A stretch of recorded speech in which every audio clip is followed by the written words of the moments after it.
morning, Joe. How you doing, man? I'm good. How are you? I'm just happy we got the schedule together on a Wednesday instead of a Thursday, man. That's a big I think I big would have been. I accomplishment. mean, I'm still going to be a little bit off, but I think I would be more off if I didn't do this because what have we been doing this now? We've been doing this 2.5 years or something. That's right. We Crazy. don't miss. That's it. That's And crazy. so this show might only be 6/7 of the usual show, but next week will be 8/7 of the usual show, quality wise. Okay. Oh yeah, A day early. It was a yes. 6-day week, and then You need that'll be a 8-day You week. need a whole 7 days to charge up and have a conversation with Adam. That's all you could stand. Specifically. Yeah, thank you for Yeah. thank you for stomaching the tough conversation a day early with me. It's rough, it's a rough life. Yeah. So are you getting prepared for our holiday here? Yeah, I got doing some pregame stretches, whatnot. We got a first, like, I wouldn't say major snow. It's not major yet. But we got a system coming through like today through Saturday. So it's gonna get a little hairy, but might give me some good Irish goodbye opportunities, and you don't have to do the 30-minute. We got to get out of here. Yeah, where you're like, you start stretching and then you reach for your coat, but maybe you don't put it on. And then you start with the long, yeah, I guess it's time, and then you got to say goodbye to 99 people. You might just be like, give them a few rights. Yeah, it's just we gotta get going a little bit. Yeah, it's been great. It's gonna be like, hey, we're out of here. I gotta get home, man. And there's this, I don't know why, but a lot of Minnesotans are like, gotta get home before dark. Dude, let me tell you, this time of year, it's getting dark at like 3:45. So oh really? Oh yeah, throw snow, get home before dark. It's gonna be great. This is gonna work out just fine. Well, that's interesting. So when is it coming in? Is it coming in tonight, tomorrow? What are we doing? It's already here. It's snowing. It's already. It's on the ground, but not bad. Only maybe 3 inches today, but by Saturday they're calling for a total of up to 10 inches. So we'll see. Oh, is that what that means when somebody says they have to go let the dog out and take care of the dog? Is they want to get away from you? I tell you what, man, those dogs, they keep paying dividends, man. That's another that's a great point. Actually, I'm sometimes you got to remember the basics. I'm glad that we needed that reminder. Actually, yeah. Tell what's you all's go to exit plan. We could all share these little hints today. That could be the thing. Yeah, I don't have one really. Because I'm not a liar like most people, Yeah, that's fine, Joe. That's good. That's nice. That's well in the spirit. I'm glad you're participating today. What's the best ones you've had played on you then? Since you're holier than now. Dogs. I don't know. The dogs really. I thought, oh yeah, the dogs. You got to go take care of the dogs. I get it. No, what have I done? I used to have signals if I was there with somebody. Oh yeah, you did an ear itch or whatever. Yeah, you gotta do that. Then that became like everybody kind of knew that. So, and most of the time it didn't work. Most of the time it was like, I thought you were itching your ear. So you just hadn't washed in there in a year and a half. Okay. I left the oven on. Don't you guys usually host a big I can't actually bring myself to say the name of it because that's a little cheesy, but don't you host a big Friendsgiving? Yeah, geez, Friendsgiving. Okay. What's your problem with Friendsgiving? What is it? So we're friends. The name. I love every other bit of it. It's that you're an adult saying the word Friendsgiving, and I'm expected to sit here with a straight face and be like, ooh. Kids don't use that word. The kids don't use the word Friendsgiving. They're smarter than adults. Yeah. Right. We do a party on Wednesday night. Like today is my Thanksgiving celebration. Tomorrow I just veg out and hang out and clean up and try and recover. But yeah, we've already started getting the turkey ready, and we got a 30-pound turkey. That's a hefty turkey. I think. I mean, that's a hefty turkey, right? Yeah, it is.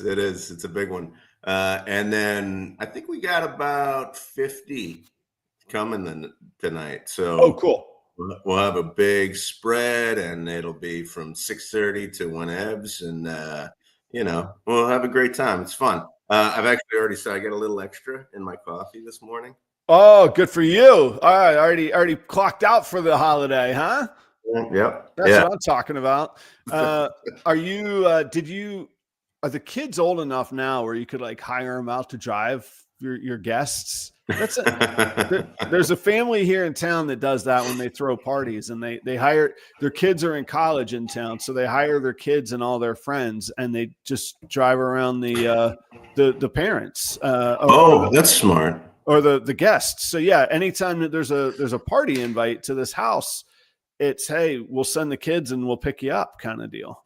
Yeah, we're not that smart. We haven't done that, and we don't even think about it really. And we really trust everybody, to be adults. So yeah, I'm not saying I'm not making you feel guilty about it. I'm just asking if I didn't know it because maybe the kids want to make a little cash too. Nothing. What are you doing? What are you doing what are you doing here? Come on. What are you trying to make me feel bad? No, I thought I offended you. I didn't mean to offend you. That's all. No, I'm not. Do I ever get offended at anything? I really don't, right? I don't know. Have you ever seen me offended? Yes. Known each other, what, 10 years? Easy, yeah. Yeah, 12 years? Yeah. 13, I'm not going to get into your personal our personal. You've seen me offended. I have. It wasn't by me. But in a general sense, offended in a general sense, or by somebody by something that somebody said. By something that somebody said, but it was rightly really so. Yeah, it was justified. I thought it was I was proud of you for being offended by it. I'm very interested in this. Well, we'll have to talk afterwards. I'm not gonna spill that sort of dirt. That's not cool. You would not trust me as a friend, not as an entertainer. We have to get back in the entertainer column here. Okay. Is that what we're doing right now?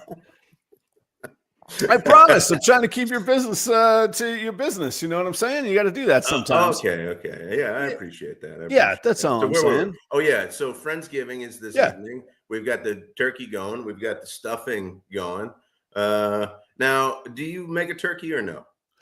Normally I do. So this year, my wife's parents moved back to Minnesota from Arizona, which is kind of cool. And they have insisted on hosting Thanksgiving at their place, which I actually, for all I was saying about having to leave and go, I like doing Thanksgiving at my house. I like having a full table. I like having people here. I like not having to drive. I could move straight from the table to the sofa. And I could be like you. I could have a little brandy in the old hatch there. But this is a churro flavored Bailey's that is in my coffee this morning. Churro Bailey's. That sounds pretty good, gotta say.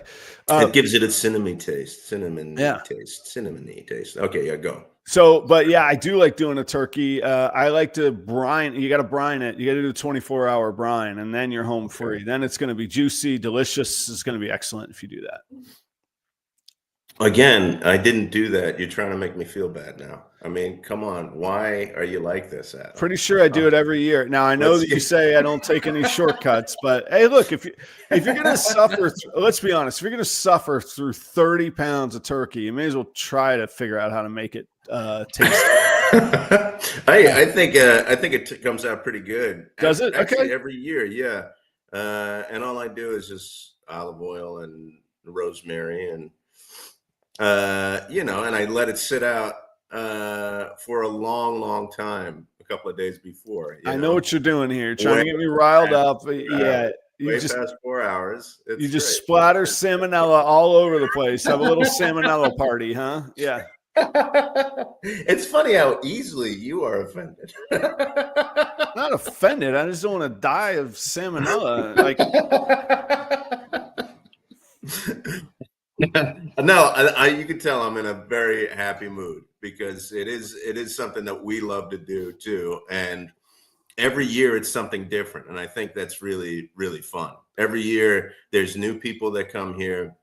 Every year there's the same people that come here, and those types of people just get together and they meet each other, and it's kind of it could be even like tense at first, or not like awkward, not tense, but awkward, at first, and then everybody kind of eases in to the feeling, and it's great. We're we even have some, like, we started going to this bar to watch the sports bar to watch football games and stuff. Yeah. And some of the people from the bar are gonna come by, that we only know from the bar. So that's kind of weird. And they're gonna meet Chelsea's parents. Right. Okay. There you go. That's like weird. That's strange, So they're in town. They're back from Michigan. They're yeah. Okay. They've been back for a they're little still bit. snowboarding. Gotcha. I like that. I like that, like, weird. I know, like, I don't like that all the time. I actually don't. I actually, most of the time, I hate, like, getting disparate groups of friends together, right? Because you like certain friends for certain reasons and certain occasions. Maybe on just Thursday mornings, and then that's it. Or you have somebody you meet at the bar, but there's this one occasion, if there's like a huge group of people, to see who connects with who and who stays away from each other. It's kind of fun. Now, how do you feel about what if somebody that you've invited brings somebody that you didn't invite? Like, is that a faux pas? Are you cool with strangers in the house? Do you have to go have a word with them? What are you doing here? No, totally cool. Totally cool. Bring whoever you want. Now, I would appreciate a heads up, like, I'm coming and I'm bringing this person and this person. Yeah, sure, come on, that'd be great. Okay. But there's usually a few, who I've heard from somebody who who show up and you go, I didn't know this. Right. Oh, Bill's here. That's great. Thank you. But that adds a new flavor to it, really, every year. That's true. If you're mining for good stories and experiences to share in the future, that actually is where it's at. Just put a bunch of strangers with churro Baileys in them together and let it rip, Yeah, exactly. And then, and then send them on their way, and then talk about them later. So on the show, because they're not going to watch the damn podcast. No, okay, this is perfect. So how far into, does it ever come up? You got 50, 60 people, some bar strangers that aren't quite strangers. Is it going to come up that, hey, do you know every Thursday morning what Joe does? He sits around with this dude who you won't believe what he does. Like, does this come up, or is this totally just an inside thing for you? I mean, it does. I don't hide it, but I'm not putting it out there and going, hey, listen, everybody, Thursday mornings I do this wacky thing with this crazy guy. So it's, wacky and crazy. That's bad. I shouldn't say that. Are you offended by that? No, I was offended that you're taking the easy route to the Marty and Martin lane. You could put a little more effort into it. Is really what I'm offended by. Yeah. I don't hide it. It does come up, and then people go, "Oh, that's interesting," and then we go on to the next thing. Gotcha. And then they start to ask me about snakes, and I go, I don't know anything. Yeah, see, they don't move on to the next thing with me. We're here. That's the whole genesis. That's the whole thing. It's the Thanksgiving story. That's it. That's how this whole show started. In your partner that you've chosen to do this with on Thursday mornings, you've actually chosen a pretty good, if I may say so myself, I would say pretty good, but it's kind of a backhanded compliment to me that I'm giving to myself, because I'm a good partner because I can't remember anything. It doesn't stay in my head. A little secret, Joe. I don't know if you know, every 4 weeks we just do the same show. We've been on a loop for 104 weeks now. So, but I think that's why I'm so happy all the time. I'm easily amused. Recently, yes, sir. This was actually my one thing. I don't know. Or do you want to? No, Thanksgiving was my one thing. That was it. That's it. Here's my one thing. Okay. I'm going to the studio gym, right? And Okay. so I work out with a group of people, and it's a set like thing. It's a set, like the trainer writes out a bunch of exercises, and we all do them together for an hour. And I am known as a generally very quiet and maybe off-putting, because I like my brain shuts off when I'm exercising. Like I Okay. can't think about anything else. And actually, Which is a good thing, right? yeah, I mean, I'm kind of focused, but also I'm just focused on staying alive, really, Don't because, die exercising, I right? don't Yeah. want to. Yeah, right. So, but these workouts that this guy is creating, they're like they might jump around. So it's like, okay, you do these two exercises, and then you do these two over here, and then you do these two, or you could do these two exercises, and then these two exercises. And because my brain shuts down, I think my trainer thinks I'm really, really stupid. Oh, wow. Like, I think he thinks that I am a dumb person and that I can't like follow along. And there is something, and maybe he's true. Maybe there's something that shuts off during that time that my brain does not function. I don't know why. And that there are certain things that I cannot understand that he's saying. There's like things like he says, like, this is easy count, which I think means, I don't know. I don't even know. I can't, and then there's hard count. And I have to constantly ask him, what do those things mean? And I've been going there for months now. And I'm sure he's like, we have to help this guy out, not only physically, but mentally. Right. Do you ever get into situations where you go, well, I didn't really come off as too smart there? Oh, all and then the time. feel like, I live in that like, space, geez. man. That, You yeah. live in that Oh, space. that's exactly, yeah. It actually is. All right. So wait, let's stay on yours for a second. Yeah. Do you ever ask him when you're not exercising, like at the beginning of class, be like, hey, I'm sorry, I acknowledge. Well, what the hell is hard count and what is soft count? Because I want to nail it this time. Versus like being in the middle of it and you're like, I mean, is these like aerobic dances? What are you doing? Like, what do you mean? No, it's like you do like, let's see. Yesterday was like, okay, you do like a weighted bear crawl, and you crawl around with weights, and then you do 10 push-ups, and then you do 10 squats or whatever. So it's like stuff like that.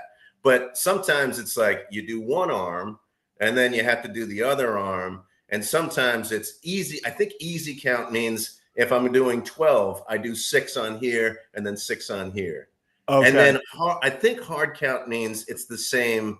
Like then like the first set you do 12, and then the next set you do 10, and then the next set you do 8. So it starts to get no. All right, I got it now. Right? Here's my equivalent to that. My equivalent to that is dancing. There's only 8 counts, and you just do this, and you can't. Hey, you playing music? You can remember when you changed to a G4. You can count, man. I can't dance. Look at me. This is me. That's my dance right there. That's it. That's what I do. So I actually would empathize greatly with that. Yeah, I would have a tough time with that. I'd be like, look, man, I'm gonna look. If he's convinced you to crawl around on the floor with weights in your hand, he's made his mind. The rest of it should be gravy for him. I just feel like, and then it really kind of gets to me too, because I'm like, and I go there with Chelsea too. Yeah, you're the outsider at that point. You're feeling, yeah. And she's smart, and she's great, and she's the opposite of me there. She's talking to everybody, and everybody thinks that she's really funny there, and she's making a lot of jokes, and everybody laughs, and she's super friendly. And then you have this big dud who I think they probably all think like, oh, poor Chelsea. She's with this. She's doing a very nice. She's doing a nice thing for that man. Exactly. there's this big oaf who can't like remember how to count, and she's all funny and smart. Here's the deal, Joe. This is a blessing for you. This allows you to only have to engage with people you want to engage with. Nobody's putting you through terrible, tedious small talk. You have separated yourself, and you have the benefit of Chelsea, so that when you do want to engage with somebody, you could be like, I'm kind of with Chelsea, and they're going to be like, what's going on here? And then you can unveil your true self where they're like, oh, he's great. This is good. And that, when I said earlier, I live in that space. I love that. And then you can choose. Yeah. So like even in the small town, man, I don't wear suits and bow ties anymore, man. I got dirty jeans covered in rodent dust on me when I walk into a bank. They're not pitching home equity loans, restructures, Lamborghini loans. They don't want any of that. They don't bother me. But if I go to the banker and start talking, then he's like, this guy's, there's more to this guy than we initially think. So I think it's a really good, I think it actually, you should embrace that in life, where people just leave you alone because they're like, I don't know about that guy. So it's kind of a surprise then. Like, yeah, you're getting them on your terms versus what they think is theirs. And I have to think, Joe, this bear crawl move, just try it in the grocery store. Watch everybody get the hell away from you, and you're going to shop in pleasure. You're going to enjoy it. Nobody will be around you. They're going to be like, son, we're going to steer clear of that man there. The other thing too is that I sweat. Like I sweat more than the average person there. Oh, thanks for sharing. And I get down on the floor, either on my stomach or on my back or something. And then I get up and there's a huge imprint. And now I'm cured from thinking I need to go to a gym for quite a while. Go, oh, I'm sorry. You should get a power washer in here. Maybe I'll get my trainer a power washer for Christmas. There you go. Yeah, you could. You got to get the right nozzles. You could. Anyway, yeah. I'll leave the pressure washer insight jokes. Yeah, Phil gets it. Phil is literally one of the smartest people I know. Hardworking dude, rips on guitar. Tell you all about creating your own electrical grid from the directly from the sunshine. Make your own grid. Don't live on the grid. Create your grid. That's Phil. He'll do it. That's the way you do it. Yeah, that is. Okay. So, so what's the denouement here? How does it end? Does it open ended? The guy just thinks you're stupid. What have you landed at? Yeah, I think so. I mean, he's everybody is super nice there, and and maybe he thinks I'm dumb. I don't know. He's always super nice. It's his business, and he does a really good job with his business, I think, because he pushes you. He immediately considers you a part of his community. Okay. I like we talk about business on the show, and I think he's a really good business person. And he because he understands like how somebody enters into a community, and that's what he's trying to create there, is a community of people. I'm telling you, man. Of all that I've learned in the past 5 years of going through this exercise of entrepreneurship, is if you could build a community around what you're doing, whether it's a car wash, a gas station, a gym, or a ball python breeding company, you're gonna make some revenue. And now, if you make money, that's a different story. I don't know, but you're gonna have revenue, and you're gonna have people there that want to participate and want your goods. I mean, it's interesting. It's a small, like, I see the same 20 people there a week. Yeah, it's like 20 people. And we all know each other. We're getting to know each other anyway. And there's something, but he knows a certain, like, I'm gonna push you, or I'm gonna hold back. I'm gonna listen to you, or I'm not gonna listen to you. I'm gonna tell you this is the way that you need to do. And then also there's a certain amount of jabbing that he does that's actually endearing. Which is like, that's like, he knows, like, as much to give and as much not to give.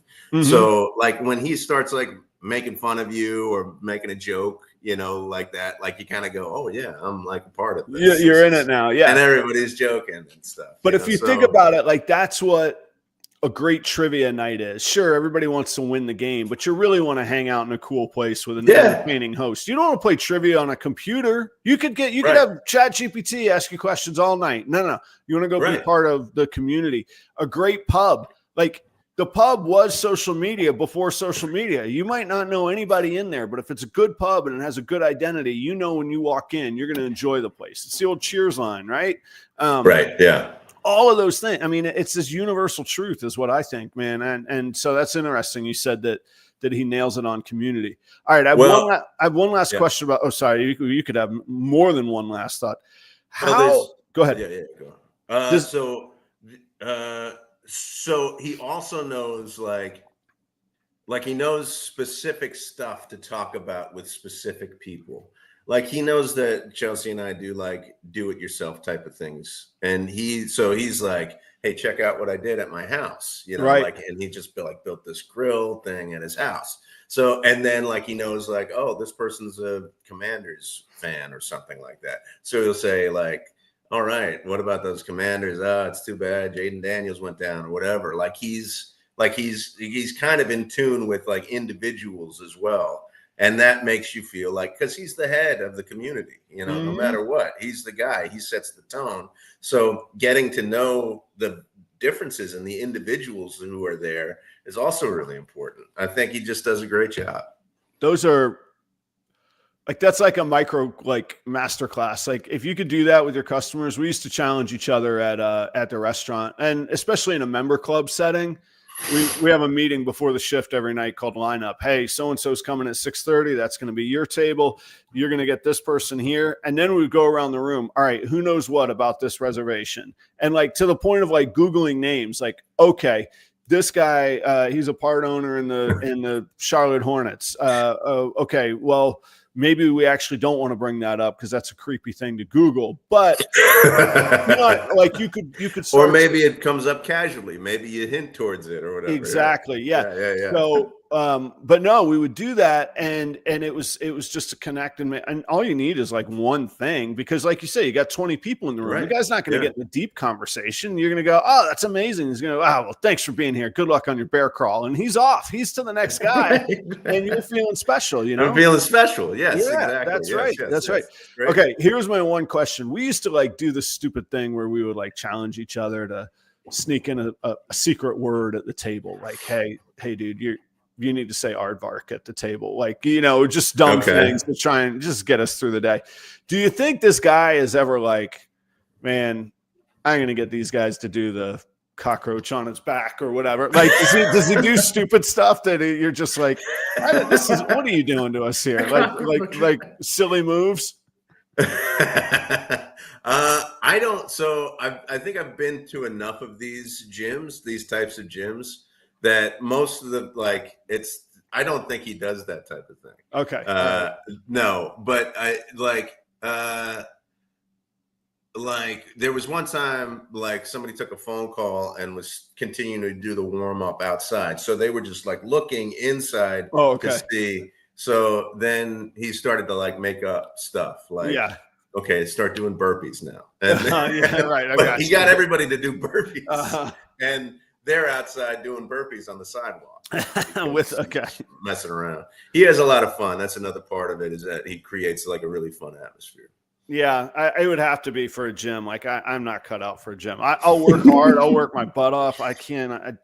Oh my gosh, the attention required to stay focused at a gym, I don't think I have. I've tried it. I don't have that. Well, you don't need it. You got the metabolism of I don't know who has a high metabolism, but man, you're eating 20-pound steaks. I was going to say, you've seen me eat, man. Pound for pound, I can move some food, man. And it's getting worse and worse as I get older. Oh my gosh. I think I'm working out more now than I was a couple of years ago, and it's not working. It's not working. Yeah, it will catch up. Anyway, we can save our BMI index stories, but I had an epiphany this week, Joe. Once that focuses, it's all right there, man. 3 circles. Ignore what That's I it. crossed out in the bottom corner, man. Okay, don't look at that. Okay. Yeah, 3 circles, rinse, repeat. It's in the words of Douglas Adams, it's the answer to life, the universe, and everything right here, man. This Okay, is 3 circles in a circle. Yeah. And I don't even think they matter which order you do them in. You just got to do them in one sort of. And it looks like they feed into each other. Yeah, they do. So here's what I wrote, because I was really one thing about the jobs and the work that I do is there's a lot of time to think. So like I have to drive to FedEx. It's 45 minutes each way. I just have to sit there. You can't like be running around in your car. So I have to sit there. So I start thinking. Or if I'm washing, yesterday I washed about 100 tubs. If I'm washing tubs, you get good thinking done. And so I'm thinking about business. I'm thinking about customers. I'm thinking about what I'm happy and inspired by and how I arrived at what I'm happy and inspired by. And I was like, I had this moment of clarity, and I love when I can really oversimplify things. So here's a grand oversimplification of all of everything that I think has worked for me. And I want to share it. And I mean this genuinely, although it's funny that I've got it simplified down to just 3 things, but here you go. So, I believe you got to do like a million little things right. All the little things you got to work your best at. Nobody's going to be perfect at any of these 3 things I talk about, but you got to do all the little things right. Don't worry about the big thing. Do the little thing right and get there. I love when coaches talk about, and it's so hard. And I used to tell servers this too. I've heard coaches say, I never really played organized sports, but I hear coaches say, don't worry about winning the game.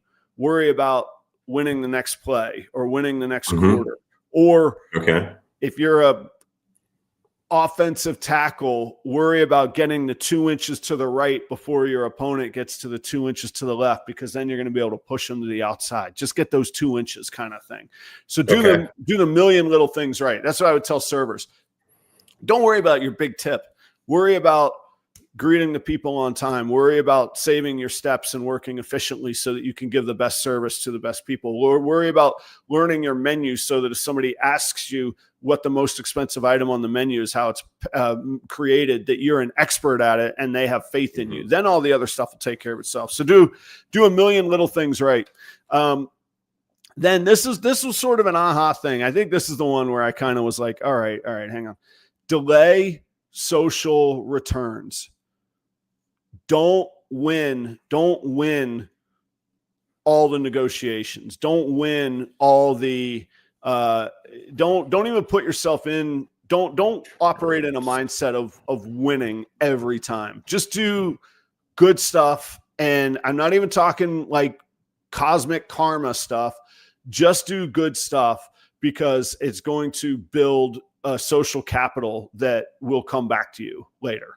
And not in a karma way, you're a trusted resource. You're somebody that people can do business easily with. Build your reputation as somebody who does the right thing, because you're going to get the first calls. You're going to get the first opportunities. You're going to get the first, all of these things are going to come your way if you delay the social. And I mean it in a business sense, but it's the social part of business and the relationship way. Like, how some people are just like, no, I'm not going to do any. I got to get my pennies. I got to get this. Like, right. Yeah. Let's say, not to get into anybody's business, but let's say hypothetically, there's a company I really, really want to work with and I really want to be aligned with. And I don't know what the long-term goal is, but I like who they are and I like what they do. And I just say to them, you know what? I just would like to be able to use you as a sounding board and know that you'll pick up the phone if I call. Can I do some advertising for you in return? It's a really powerful thing if you think that those people have a skill set that you can call on, if you think that they have incredible insight, if you think that they are incredibly well connected and networked. That's more important than the monthly billing in some cases, for example. Okay. All right. Yeah. We've kind of talked about that on this show a little bit in the past. I think we even dedicated a whole episode. Yeah, I think so. But I like Yeah. Because we talk about reinvesting profits for the first X number of years or forever. I think you got to use the same mindset. There are people that fancy themselves as, oh, I'm a killer, I go get them every time. It's an awkward analogy or saying, but I used to tell servers, you could shear a sheep many times. You can only skin it once. Like, you better be certain you never ever need, if you're going to take advantage of somebody, you better be sure you never ever need them again, or are going to interact with them again, or that they're going to say anything about you ever again. Right. Yeah. So like that mindset of reinvestment, I think, can apply to the soft skills as well. And that I had a couple instances where that's really like those seeds I've planted, and not even purposely planted. Like, I'm not doing it like in a conniving way. I'm doing it just as an operational method, and it's coming back. So that's number two. Go ahead. Okay. Here's a little analogy with that. You ever go, I mean, I see it. It's funny. There was a lull with this type of activity for a long time, and now I've seen it a lot. It's like when you go into a grocery store and there's little kids who are like, hey, you want to buy this popcorn for $20 and then support my, I don't know, Boy Scout troop or whatever? Correct. Yeah. Usually when I'm walking in, I'm like super focused, and I'm like, no, I did no. Right. No. Get out of my way, kid. I'm on. No, I don't. I'm nice. I go. I say I don't have cash on me right now, which I usually don't. So I walk in. If they are like, if they go, okay, whatever, like that, or they're like, not, if they're super friendly to you and they're like, oh yeah, okay, I completely understand, sir, thank you for your talking or whatever to me, I would consider, I usually come out of the store and offer them something, and give you're them like, hey, or buy something. Yes. Right. Yeah. And if they're not like sometimes the kids are like, they don't like, they're like, okay, you're done, on to the next person. Like they burn their bridge. Right. And so, but if they're friendly, then I'll come back out and go, okay, I'll give you a few bucks. Well, I think that's a little bit of it where like, no, like they demonstrated who they are in a place of challenge, and they reacted in a good way, versus like trying to win against you. Oh, they offended me. I'm going to offend them back bigger. Yeah. Okay. The only thing, like, for the, I know we're talking about kids, but how about the bell ringer? There you go. And so it's not a kid. It's the bell ringer. It's the adult bell ringer. Go ahead. Yeah. If they show that the only thing that they want from me is money, which is really what they want is money, then that's off-putting. I don't want to be involved. But right. and I don't want to support their group. But if they're like, hey, okay, like if they take it in stride and they go, okay, then I'm back on board. So that's exactly what you were talking about, right? Largely without the pestering children and playing mind games with them, but yeah, that's exactly it. Without that portion of it there. Mind games. So, and okay, then step three, which is, how can I bastardize your step three? Well, this one's easy. It's the old just reinvest everything, but reinvest as much as, like, basically don't change your lifestyle. Just keep reinvesting the money, but also reinvest that social capital that like I think we think so much about spreadsheets and nickels and dimes, and we don't think about reinvesting potential social and relationship gains that come our way. And that's a little bit more nebulous, but it goes hand in hand with what we were just talking about as well. And then you just rinse, repeat. You just keep doing that endless cycle, and eventually you're going to go, I have a beautiful place. I don't need to reinvest nearly as much in the financial dollar part of it. But I think you can always reinvest the social capital, because that's far less finite of what's coming in or what's going out. Just keep going on it. Yeah. What do you mean by reinvesting social capital, though? I just want an example. just when opportunities come up, like I think that it becomes then like in your nature not to burn bridges. Like I don't think you're going to get to a point where you're like, all right, in 2 years I'm out and I'm going to go burn every bridge that I've built for the past 20 years. Like you're not going to do that. Right. But Right. like, Yeah. but again, there's a million little things like, I know Phil, he's a great guitarist and we played together and we played different kinds of music. But if I ever need a guitarist that we can go, hey, look, here's a 12-song set. I'm going to be in the region. Can you work with me on this? What's your calendar like? He's like a trusted resource versus going, yeah, well, I guess I'll do it, but it's going to cost you this. Like, I don't know. There's just different ways to do business. You never know how that stuff is going to shake out. And it doesn't mean sell yourself short. It just means you don't always have to squeeze every person for everything because people stop calling you if that's what you get known for. If you get known as, I don't know. Here's somebody that just takes advantage of every single thing. That person thinks that they're winning the whole way, but what's happening is that they're building a moat around their castle that they can't get any more support in, and nobody that wants to participate. And different things work for different people. Sure, they might say, "Do you know that there's 9 billion people in the world? I'm never going to see this one guy again. Who cares?" Maybe, maybe that seems like a lot of effort and not that exciting, especially when we talk about, the hottest leads are satisfied customers. We all, especially in ball pythons, we all have this thing that we're working a specific project and we're 5 years along. Oh, you bought a ultramel het pie last year? Hey, this year I had an ultramel pie, blackhead. I'm going to go sell it to the same person again. Like those are, you want to keep these people happy, man. Keep them coming back. Yeah. So I heard. I'm always amazed when you tell stories like, oh, so I did this show last year and then I see the same people and they didn't buy from me, and then they come back and they go, I remember you from you, and then they buy from you because you gave them the time and you gave them the your expertise just for a little bit, so they trust you, so they come back to you. And like the longer the relationship, the more flexible I think you should be. I'll share 2 stories, one that happened to me and one that I heard that kind of inspired me too.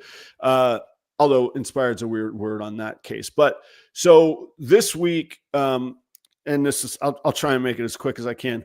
I had a contract. I had an agreement in place. Hurricane Helene comes and wipes the customer basically off the map. They not that bad, but business wise, basically wipes them off the map. They're laying off people. They're literally fighting to stay alive financially to figure out how to weather the aftermath of this storm. And I'm talking FEMA's there. I'm talking the Army Corps of Engineers as the lake that used to be there doesn't exist anymore because the dam failed and all of this stuff. And I just called him and I said, if you're laying off your team, I'm not sure with a clear conscience why you could keep on a consultant. This is a emergency act of God. If I need to go, if I need to move on, maybe we'll meet down the road. And the guy said, actually, we could use you more now than ever. However, I'm sorry, but I can't fulfill the contract we had in place. Right. Yeah. And I said, and I've been working with that company at that point, probably 7 years. So I said, all right, what can you do?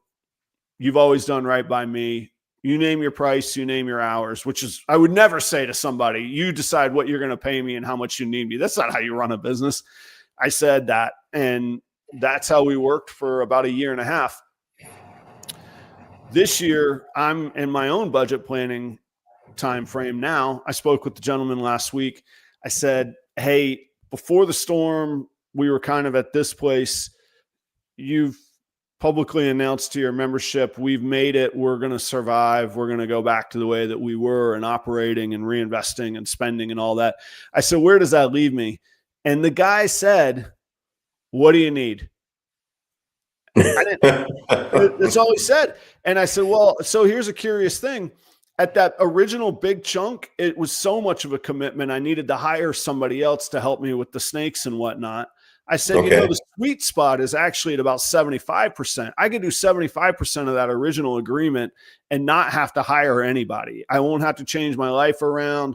And it nets the same because I was either shipping out the money to hire the person or I can just net it and eat. And Joe, it was about a 4-minute conversation. He goes, okay, let me bring up the spreadsheet. He goes, okay, all good. And he goes, you could start that now if you need to. Like, oh, fantastic. That's and sure, the guy could have gone, well, no, we're going to do what we've been doing. And I can't say that you can predict those outcomes. It takes a little bit of faith and trust in who you're putting your faith and trust in. But that was one of those moments. And that significantly changed my outlook for next year because I don't know what the snake market's going to be. That is a weird world. But if I can up what I mean, and so the math on going from 50% of the original to 75% of the original is actually 50% more than what I've been doing for the past year and a half since that storm. So that's a massive buoy for the lifestyle I've gotten used to living here, which is going to be, if I just flatline next year in snakes and rodents, it's going to be a great year because that was a significant amount of money. That's great. That's fantastic. Yeah. And it all started with you being conscientious about their situation and being flexible and maintaining the relationship in that way. I mean, you could have gone, all right, we're done because you're done, Yeah. Well, but I want to continue to maintain this relationship. So I'm with you through this. Yeah. And at the very simplest, it's just understanding what your customer wants. If somebody tells you that they don't drink alcohol, don't sell them Cabernet with their steak. It ain't going to work. You can want to sell that cab all you want. They don't drink. It's not going to happen. You got to understand your customer. So it was really a preemptive, and that was a really great relationship. But I heard an interview. Remember that show that actually I have misgivings about the pawn industry. I love the pawn shop model on the surface. And then I think about it and I'm like, it's really appetizing to me. You're wheeling and you're dealing and you're getting cool stuff. And it is a service. But then I start thinking, I'm like, this feels not that great. It's not a knock. If anybody's a pawnbroker, be a pawnbroker. I hope that you treat people well. But I heard an interview with that guy on Pawn Stars. And the interviewer was like, I bet you hope people never come back and pick up their stuff. You're just buying all this stuff at dirt cheap prices. And the guy goes, absolutely not. I want every person to pick up their stuff. And the interviewer was like, what are you talking about? And he was like, look, a couple things. First, a lot of the stuff that people pawn is junk. I don't want to have to go sell that junk. There's a reason they were pawning it. They could have sold it themselves in the first place in reality. Second, he says, let's take a $300 bracelet. Guy pawns it for, whatever amount. The pawnbroker makes $20, $30 on the deal, and the guy comes back and gets it. He says that guy over the next 5 years will pawn that bracelet 10 more times, 15 more times. He's not going to change his lifestyle. His lifestyle is who he is, and I can live with that, but I'm going to help him out. He says, even late payments, I don't even hold people's feet to the fire on them because they still want to come back. He says, you're late. When can you pay it? In another week? All right. Now I'm going to be the first pawnbroker that they go to because I don't bust their chops that they're 4 or 5 days late. When I could tell them, screw you, you're out of here, and keep their junky bracelet that I now have to do, so much more work to hope to make a little bit versus they stroll in, they stroll out. And every time I make 30, 35 bucks on it. And that fits that same thing. That is an awareness of what the customer needs and seeing the big picture rather than just egotistical, I'm going to win. How easy would it be for a pawnbroker? Because people are at a pretty low point when they're pawning something usually. So a pawnbroker could really just turn the screws to people versus actually being a decent person within that world, which is, I understand, debatable, but within that world of going, no, I want them to come back. I want to be their pawnbroker of choice. This is the world I've entered into. I want to be the good guy in that world. I thought that was pretty cool. Yeah. So to go back to the model that you created, you have Do all the small things the very best you can. The very best you can. And then it's delay social returns. Yeah, delay the soft returns. Okay, and then reinvest social capital and money along with your money. Now, let me ask you this. Yep.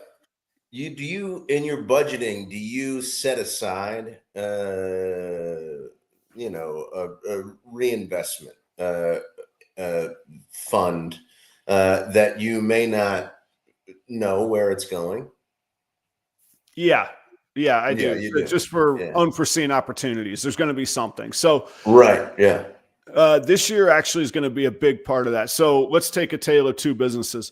The car wash, I know exactly what I want to reinvest in because I know what needs to be upgraded, and it needs to get to a baseline of acceptability, which it's not at yet, in my opinion. It's functioning, it works, it's an operating business. It's not my chin's held high walking in there by the looks of it. I got stuff I need to do. So that's a list of capital improvements and reinvestment that I have an outline for. Yeah. Proper Royals, on the other hand, there's a couple things that way, but mostly it's going to be for, okay, now I'm at the point where I'm producing really pretty good holdbacks. I have all the equipment. I've literally maxed out my space, so I'm not going to spend money on equipment next year. And now I'm making decisions to hedge having to bring on labor, because as I looked at labor this year, it's my biggest expense, which I really should formulate my world where I could do it myself in an efficient setting in a place that I've built and molded in my own image. So I want to bring those down. But yeah, there'll be a quarterly, monthly, not a monthly, quarterly, semi-annual. All right, here's a chunk of money. You need to go buy the very, very best immediate return opportunities that you can get. And you won't really know exactly what that will be. You won't know what they are. Yeah. You'll be working and you'll realize that there's opportunities out there. But that's that circle. Somebody's going to call me. Somebody's going to go, hey, I got to get out, but you're somebody I would trust. What can we do? Or there's going to be, hey, Adam, you bought these great animals from me this time last year. You should hear what I've got now. Or, colleagues, hey, I know that you're working on this. I'm a couple years ahead of you. These have become obsolete for me, but they could be useful for you. What can we do? Do you want them? Kind of deal. And when I say do you want them, do you want to buy them? But there's those phone calls come, and putting like different stories out into the ether leads to that. I recently had an animal that proved a certain gene that is really not a lottery winning, but it's a really nice, pleasant surprise. Two different breeders said, hey, I have a female that would go really well with that. Do you want to do a breeding partnership? So I didn't have to buy those females. These people trusted me with their breeder females. Yes, I only get 50% of the outcome of it, but I didn't have to pay anything. If I could get 50% for $0, that's almost always a better deal than 100% after paying thousands of dollars. Okay. You know what I mean? Yeah, sure. So that's another example that's happened in the last week or two as well. So I got thinking about that stuff and I was like, all right, let's turn this into a process rather than just sitting here like enjoying and looking around with bright eyes being like, oh, look how good things are. Like, how can I repeat this experience is the mindset on that. Yeah. And in your model too, do they feed into each other one after the other, or they just all kind of feed each other? I mean, I think at the start you have to, when you start, number one is always the most important. Do a million small things right. After that, kind of make it a mindset. And we hear the cliches. What do the sports guys say? If you stay ready, you don't have to get ready. That's a version of just doing the right thing all the time. Right. Yeah. Excellence is a habit. That's just a cliche for do the right things as many times as you can, but you got to believe it. You have to make those choices where, especially cleaning snake tubs. Am I going to dig into the corner again to get that little? Yeah, you are. You got to pick up your little tool and scrape out the corner. Do it right a million times, So yeah, that's I've been enjoying that kind of stuff, man. We've got some. Speaking of social capital, we've got some great sponsors who keep us going every week, including Cold Blooded Cafe for the freshest frozen rodents on the market. That's right. All domestically produced, all consistently cleanly packaged. They arrive frozen on blocks of dry ice. It's beautiful and really nicely insulated, biodegradable packaging as well. Use promo code PROPER11, get yourself free shipping. I don't know, and I'm being honest, this isn't like a wink tease. I actually have no idea, but generally they run a pretty banging Black Friday special. So get in on that, guys. Proper 11. Take a look. That doesn't expire either. Every time you order, you can use that promo code. Husbandry Pro, how are you going to keep track of everything, Joe? You just said earlier you can't remember things for 3 weeks, man. You're going to memorize things for years on end. You're going to track it digitally, and you're going to do it all right here. You can do it on the laptop if you want. What's up, John?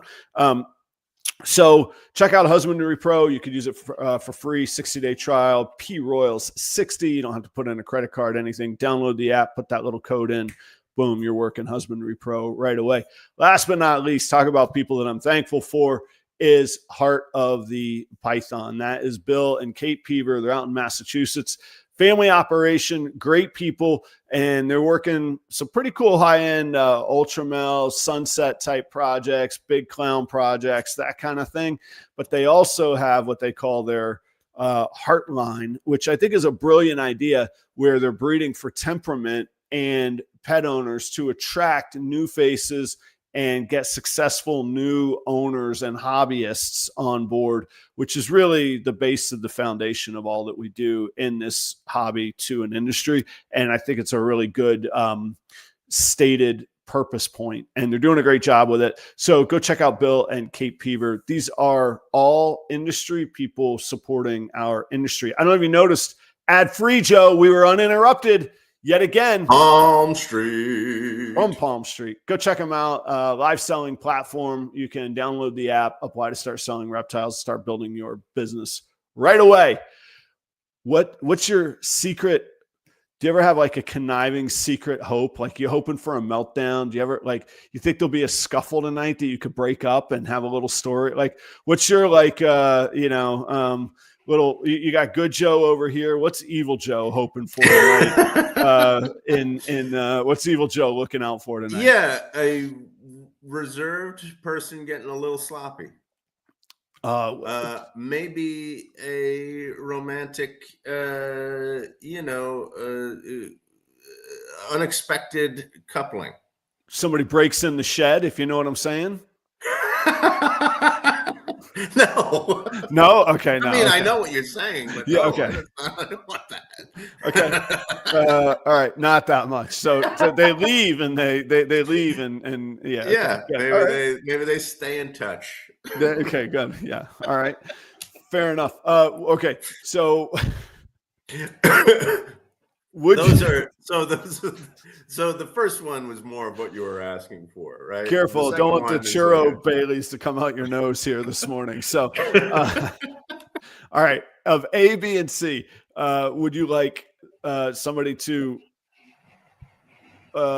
overshare, a family secret or a story? Would you love that? Yeah. Okay. Would you like somebody to get a little tipsy, scuffly, but not anything violent, just a little, okay, we got to take care of that. Or look at old Bill and Cheryl over there. A little sparks flying situation. So A, B, or C? I think so. I think I love A, but I think C would be the most fun to talk about later. like hey, did you see Bill? He was pushing his luck on Cheryl. Old Cheryl there, yeah. So, well, I hope so. I want to hear the stories next week on same place. I was going to say same place, same time. It'll be back to next Thursday, next week. Thursday. We'll be on the usual.